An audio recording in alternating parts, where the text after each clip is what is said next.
Hey YouTube, what is up? I just removed this from my BMW R1250 RS. Some of you may know what that is, some not. But what it is the rack for the side cases or panniers on the bike. I don't have any, so I'm not using it. And it takes up the space in between the back fender and the tire. So it's real easy. It just has 4 bolts, one here, here, here, and here. Just remove it. It's pretty simple. Let me see if I can do this one-handed. So this is where it was sitting.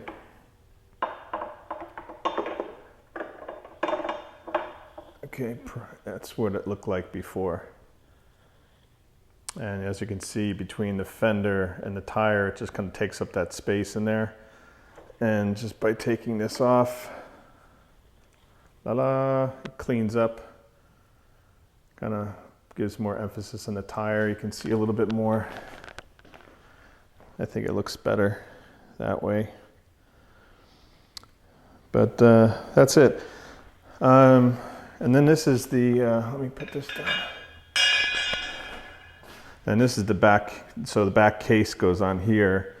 And again, I'm not doing any touring or anything like that, so I'd like to kind of get rid of this too and just have the handrails, but I think you have to get a whole new kit, from what I understand, for the back of this to clean up the back and get this long thing out of the way, kind of bring everything up neat up in here, license plate, remove this. So I'm just looking online, trying to find out some solutions that would make the back end look even better than it does.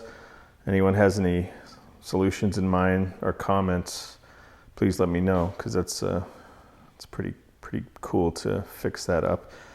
And then have the racks. I'm not going to get rid of them, obviously, so in case I do go touring, throw the racks back on, get some bags, luggage, stick it on there, and head out.